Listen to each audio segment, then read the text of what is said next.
The death of late actress Hayden Panettiere has left so many people in a state of shock and mourning as investigators continue to piece together what exactly happened. And now, a renewed spotlight shines on Panettiere's boyfriend, Brian Hickerson, with jaw-dropping new details about their seemingly tumultuous relationship leading up to the very day that Hayden Panettiere died, including firsthand accounts from neighbors and even the late actress's own mom, as she addresses the public for the first time. We're on the case presented by Law&Crime. I'm Chris Stewart.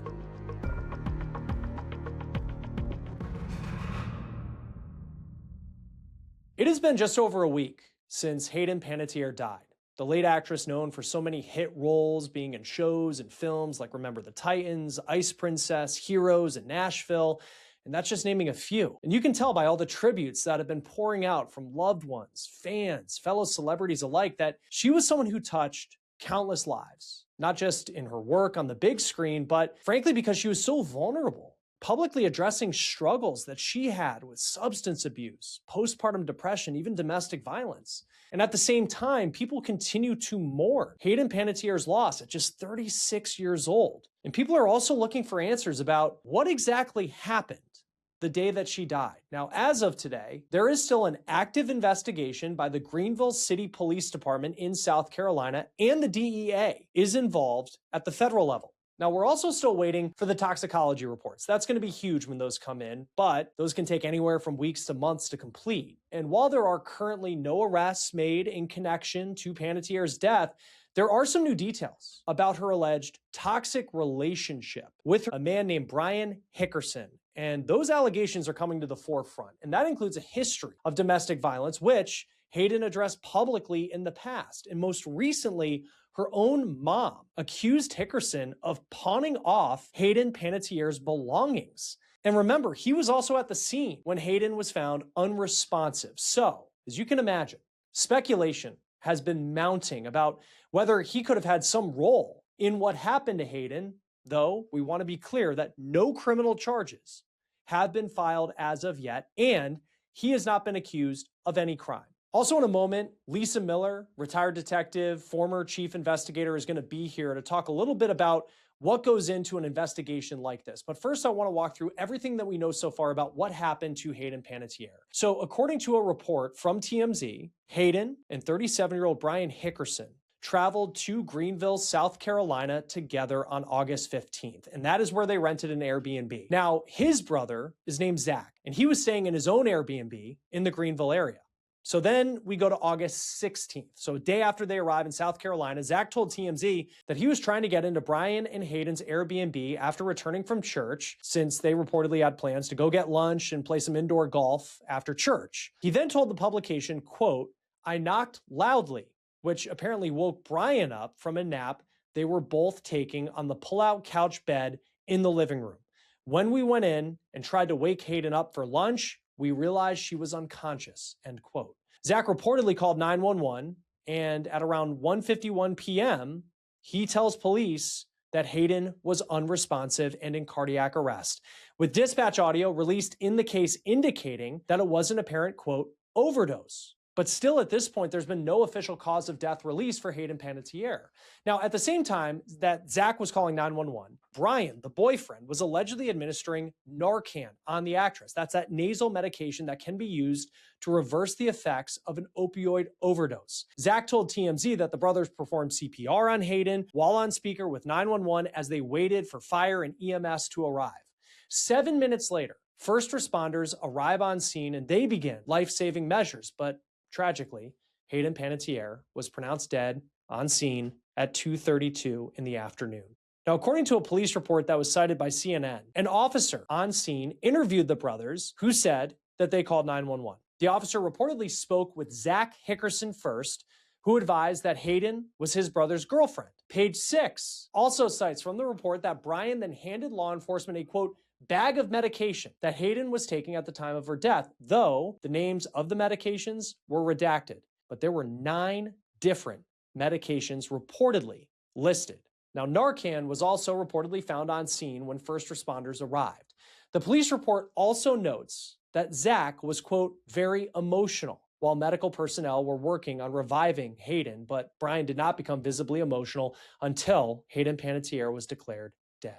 Now, police said that the preliminary investigation did not indicate any sign of foul play or suspicious circumstances, nor did the initial autopsy find signs of physical trauma or foul play. But as we mentioned earlier, this investigation remains active through the Greenville City Police Department alongside the DEA to determine if there is any sort of criminal conduct here. Hey guys, real quick, before we get back to this episode of On the Case, I want to talk about something important because running a business is tough. So why make it harder doing things manually or relying on dozens of apps that don't talk to each other? That is where our sponsor, Odoo, comes in. Odoo is an all-in-one business management platform with a full suite of integrated apps that seamlessly connect all your operations from sales and accounting to manufacturing and even shipping. Odoo can automatically generate professional, sleek-looking sales orders, invoices, and vendor bills, and it can automatically assign sales teams, send email updates through each sales stage, and even use AI to pull reports that help with your decision-making. For manufacturing, their apps can sync inventory with real-time production and purchase updates so you never run out of stock. And when it comes time for accounting, that is also fully automated. Odoo can create invoices, track expenses, and even summarize data with AI to save you hundreds of hours. And the best part, you can choose your apps and even build custom workflows so it's all fully tailored to your business's needs. Take your business to the next level by consulting with an Odoo expert today for free at odoo.com/OTC. Page 6 reports that officers showed up at the home of Brian and Zach Hickerson's grandmother on Tuesday, August 19th, 3 days after Hayden Panettiere died. Now, she lives about 5 miles from that Greenville Airbnb in South Carolina where Hayden died, and both brothers were reportedly spotted at the family home. Police were seen knocking at the door around 8:20 in the morning and didn't receive an answer, despite Page 6 reporting that Zach was home at the time. Now, officers reportedly returned to the home an hour and a half later and went around the back to conduct a, quote, welfare check. They left after about 10 minutes, though it has not been confirmed if the visit was connected to the investigation. Now remember, further toxicology and testing is also pending to find out what was in Hayden Panettiere's system at the time that she died, and that could take anywhere from weeks to even months.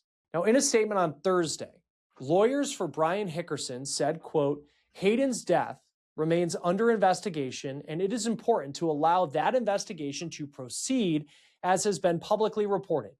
Police confirmed there were no signs of foul play. End quote. So right now it is unclear if there will be any sort of arrest in connection to what happened to Hayden Panettiere, but we are learning some new information about, frankly, a troubled past between the late actress and Hickerson. Now, Panettiere had accused Hickerson of domestic abuse, particularly in her memoir just a few months ago. She wrote, quote, what I never told them was that the abuse I'd endured didn't feel as bad as the thought of being alone, end quote. The New York Times is reporting that back in March, Panettiere had reportedly hired security to keep Hickerson away. This is the same person she was found with on the day that she died. Court documents reveal that he was sentenced to 45 days in jail in April 2021 after pleading no contest to 2 felony domestic violence charges for injuring Panettiere. That sentence also came with a 5-year protection order, which expired this past April. Hickerson even came out and apologized after the memoir was released, saying it was true that he was in a dark place that included substance issues, and that it was a, quote, terrible thing I did to her, end quote. The New York Times reports back in August 2022, Hickerson was found in violation of his probation conditions after he and Panettiere were filmed in a brawl with other people outside the Sunset Marquis Hotel in West Hollywood, and he had to complete a year-long domestic violence treatment program, attend Alcoholics Anonymous meetings, and complete dozens of anger management sessions. This is all according to court records. He even tried to get the court to reduce his felony convictions to misdemeanors in 2025, but that was unsuccessful, with another attempt to do so as recently as this month, according to court records, also unsuccessfully. Now, we are getting a glimpse at just how bad some of these alleged domestic violence incidents were. Mia Terrazas, a neighbor of Hayden Panettiere in West Hollywood, California, told Page 6 in an interview that she saw Hayden with visible, bright, red spots and bruises, being taken out of her Los Angeles apartment in a gurney on 2 different occasions in 2023 and 2024. So you're seeing these accusations build up year in and year out. Terrazas told Page Six, quote, "It appeared that she had been beaten up. It wasn't apparent to me that it could have been anything else," end quote, adding that Hayden Panettiere allegedly often looked, quote, battered. According to TMZ, Panettiere's HOA also hung up warning posters back in 2025 with Hickerson's face urging people to call 911 immediately to report that he is trespassing on the premises. That neighbor also told Page Six that she called police several times to report Hickerson at Panettiere's home, though, according to her, Brian allegedly kept returning. And now we are hearing from Panettiere's mom. This woman's name is Leslie Vogel, and she's also revealing her own details about the couple's relationship from her point of view. So last week, Vogel told NBC News in part, quote, "This person in her life that we have been trying to get rid of for quite some time was with her at her death, and that was Brian Hickerson. I think Hayden was an amazingly talented person in so many departments, and I think young people who grow up in the entertainment industry, it is a struggle, and it's a very challenging industry, and it's not unusual for them to sadly find the wrong path. I think it becomes very difficult to be true to yourself, and I think Hayden sadly lost her way, and I wish it were different. I wish she had stayed true to herself because she had so many incredible attributes," end quote. Now, Vogel pushed back on criticism for that statement in an interview on Good Morning America this week. Remember, this was a mom talking about her daughter, even though they did not have a very close relationship at the time of Hayden's death. But this is what Vogel told GMA, quote, "I would say to the haters out there, you don't have a right to tell me how I mourn the loss of my second child. That's my domain." In the same interview, Vogel told Good Morning America that Panettiere and Hickerson grew closer in 2018 after she ceded full custody of her daughter to her ex-fiancé, longtime heavyweight boxing champ Vladimir Klitschko, following Panettiere's struggles with postpartum depression, which spiraled into a dependence on alcohol and opioids. Vogel said, quote, "I think she struggled, and Brian came into her life. She was vulnerable." She told the Daily Mail in a separate interview published this weekend that the relationship became deeply codependent as drugs allegedly became a part of their lives. Now, in a New York Times interview, Hayden's mom said she became alarmed that Brian Hickerson, who reportedly filed for bankruptcy in 2022, had pawned some of Panettiere's belongings, including a vintage guitar. The New York Times also said they independently verified this information through their own source. Vogel also told the New York Times that Panettiere herself appeared shocked when she found out that some of her belongings were in Hickerson's storage unit. Vogel said that her and Hayden would eventually have a falling out in part over her attempt to keep Hickerson out of her daughter's life and finances. And at the time of Panettiere's death, the New York Times says that Panettiere and her mom had been estranged for months. Vogel told the New York Times, quote, "She was courageous, she was a fighter, but deep down inside, I think Hayden was extremely vulnerable." Vogel also told ABC News in part, quote, "She knew that Brian was toxic. She knew she had to get him out of her life." Now, in an interview that Vogel did with the Daily Mail, she also had this interview published over the weekend. Vogel claimed that she spoke with a police officer at the scene of Hayden Panettiere's death, and she asked if there would be a further investigation. And Vogel claims the officer brought up Brian Hickerson's name, and Vogel allegedly told the officer she thought that he would be culpable. Now, again, no charges have been filed in this case, and Brian Hickerson has not been accused of any wrongdoing. Vogel also told the Daily Mail that she found Brian's timeline of events to be, quote, "full of holes," including when he allegedly found Panettiere unresponsive. Now, Vogel said, quote, "I don't know how you can take a nap near someone who is dying and not realize something's wrong. How do you do that?" Now, we will continue to emphasize that no one has been criminally implicated in Hayden Panettiere's death. Brian has not been accused of any crime related to the incident.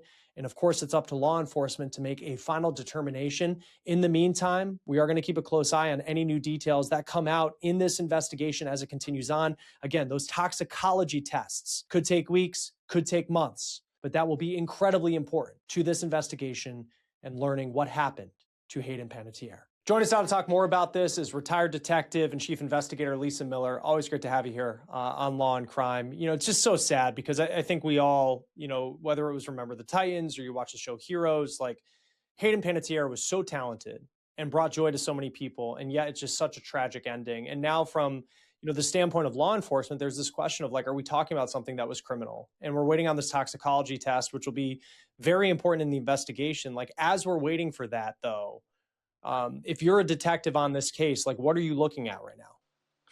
Well, first we have to remember one thing, and I'm going to make a statement here that we can actually apply to so many of the high profile cases happening right now. And an investigation is not an accusation, right?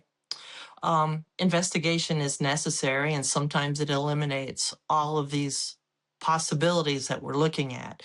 And here we have a very complicated history. We have a young, talented, dynamic star who had been struggling with various issues by her own admission. She was struggling with addiction with both alcohol and substance. We know by her own admission in police records there was domestic violence in this relationship. In all likelihood, we're looking at coercive control between her and Brian, this on again, off again relationship. We see her stepping forward in May.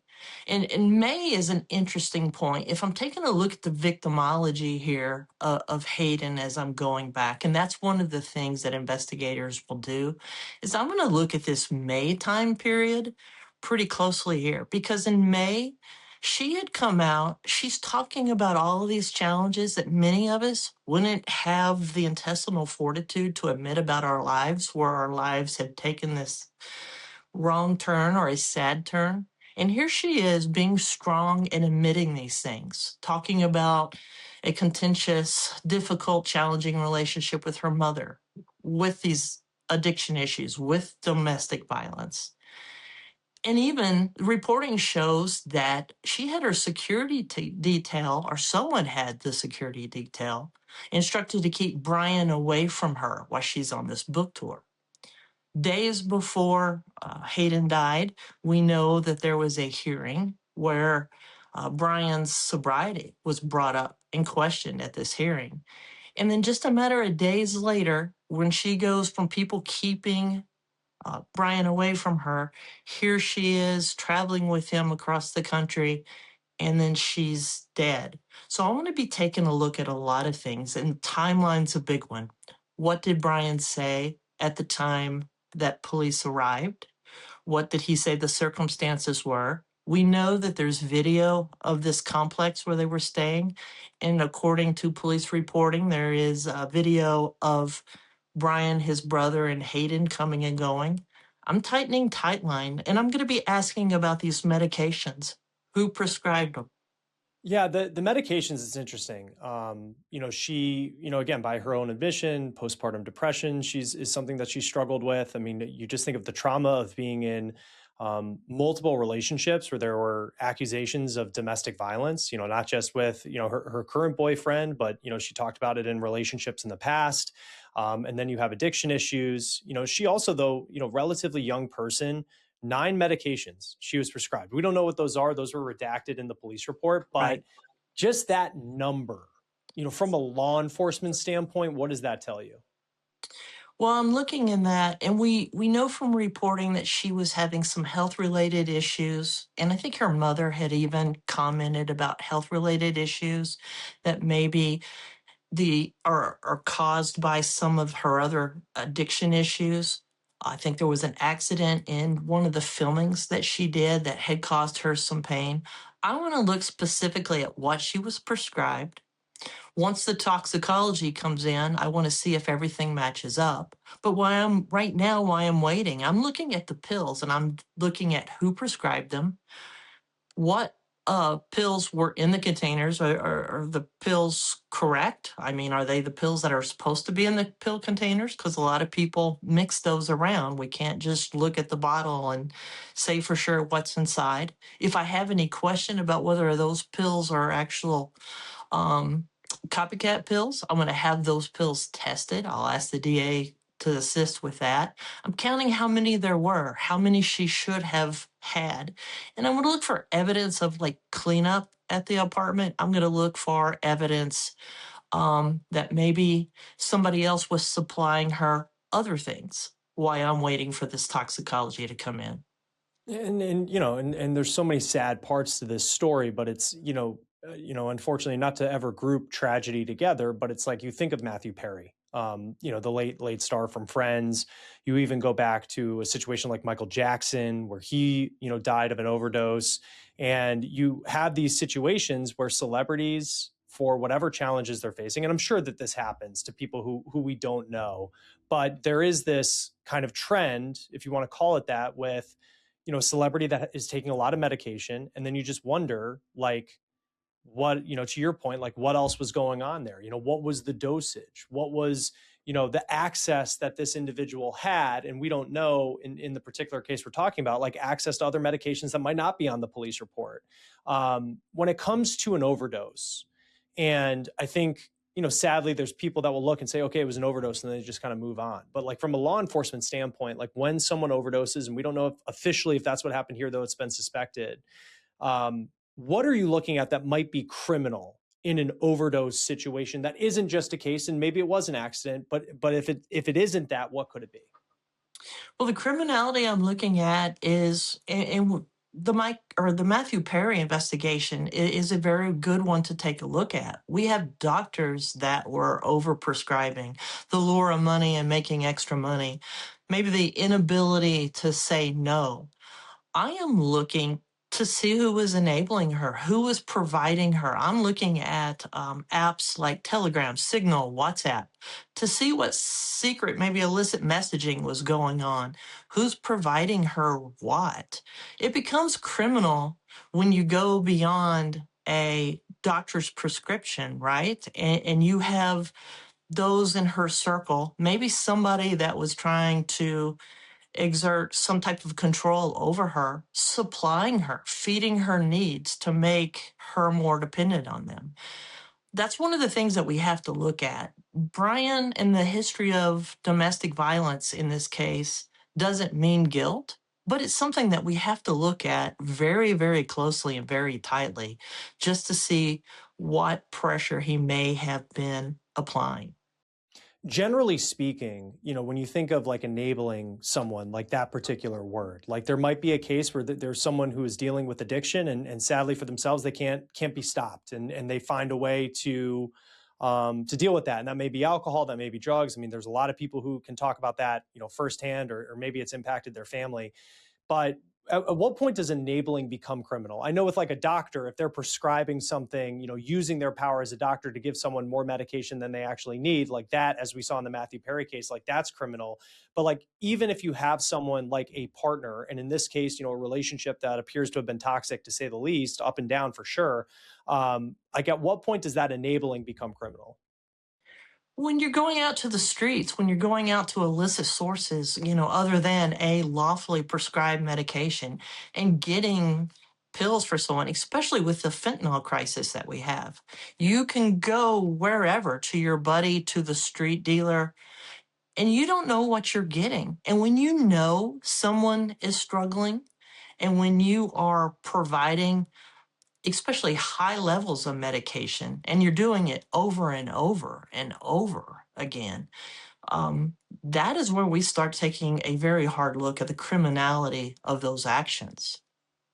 What do you make of Narcan already being in the home? And that's, for people who deal with addiction, like, I mean, that is a invaluable tool, that can be Right. used to, bring someone back to life, without a doubt. But the fact that it was already in the house, what does that tell you as a member of law enforcement? Well, there's going to be hard questions I'll be asking, but frankly, we know through Hayden's own words that she had used and abused opioids. So her having Narcan with her, frankly, it's a legitimate responsibility to carry that when you're struggling with something like that. So while law enforcement should be asking the hard questions, that's not necessarily coming from a place of judgment it is a good, responsible decision to have that particular tool with you. And this may be a dumb question, forgive me, but is Narcan something, because I've seen it kind of in a past life with stories I've covered, people, for example, who may be addicted to heroin, needing Narcan to bring them back to life. You see that out on the street every single day. But like, even with like a prescription and we don't know what she was prescribed, but like for prescription medication, is like Narcan something that someone who maybe because of a pain, and I don't know, but like a pain injury, you've been given this opioid to, help deal with pain, that you should still have Narcan on you if it's something that you've, struggled with when it comes to addiction in the past? Right. It can help her with a legitimate prescription if she's taking too many of those. And we don't know, and we won't until a toxicology comes in, what combinations we're dealing with. Are we dealing with too much alcohol and a pill of some type, or multiple pills? So the toxic combination, but yes, Narcan, it can bring them out of an overdose situation if they're taking a prescribed medication, they've taken too much of it. But the failure of Narcan to work doesn't necessarily mean that they weren't taking and won't have some of this toxic substance on board when the toxicology results come back. So, we often hear like, okay, results come back, and we often hear about, kind of, the results themselves. But like, as, for you, if you were the detective on this, like the toxicology result for Hayden Panettiere comes back, like, what are you looking at? Like, what actually does that specifically tell you in that document when you get it from a medical examiner? Well, it's going to tell me the levels of what she had.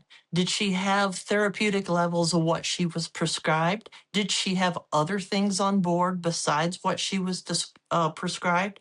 Did she have high level of alcohol in her system also? It's going to tell me, did she have toxic levels of whatever, more than what she should have been taken, that actually led to her death?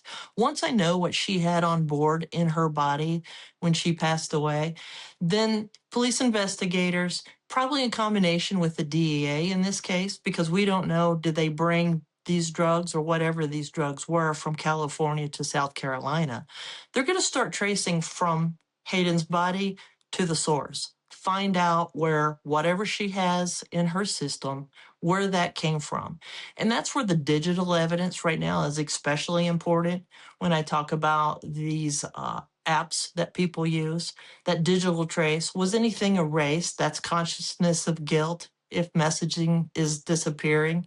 But we're also looking at, like I said, the Telegram app, Signal app, WhatsApp, to see what kind of communications happen. Is there financial transactions? I want to start digging into the finances of it, because you don't get these drugs for free. Are they providing money to a source somewhere? So I start tracking back once I know exactly what she had in her. Sadly, overdoses happen, and there's probably a number out there about how many happen across this country every single day. Maybe it's someone who's living out on the street, but there's people like Hayden Panettiere, and there's a lot of people in the middle who, live normal lives but still struggle with addiction. Like, when you have a case like this that's getting a lot of attention because of who she was, what does that investigation look like in a lot of departments, a lot of agencies, compared to, sadly, what we see, often when it's not involving a celebrity? These cases get much more attention because of who she was. We do have people that die every day, many that die every day on our streets. I mean, you can drive through the streets of Denver today and see open air drug use. It's a sad fact right now. And often, frankly, we don't see the investigation tracking back as much when it's someone that's unhoused and struggling with routine addiction issues. We may not have the resources going to that investigation as what were delivered to the investigation for Hayden or a Matthew Perry or someone like that. Yeah, that's a sad kind of truth of this as well. In a story where, we were talking before. I mean, you just remember her from Remember the Titans and what a star she was. And it's just another tragic case of someone who made so many people happy because of the roles that she played, but struggled on so many different levels. And to know also, it appeared like she really fought it. she really did, like it seemed everything she could, but sadly this is just a terrible case and a lot of unanswered questions. We'll see when that toxicology report comes back. I know it can take weeks, sometimes months. So it's a story we'll be keeping a close eye on. Lisa Miller, always great to have you here on Law and Crime. Thanks for being with us. Thank you, Chris, very much. That will do it for On the Case, presented by Law and Crime. Subscribe to us on YouTube and Spotify, and we're also streaming on Peacock. I'm Chris Stewart. We'll see you next time.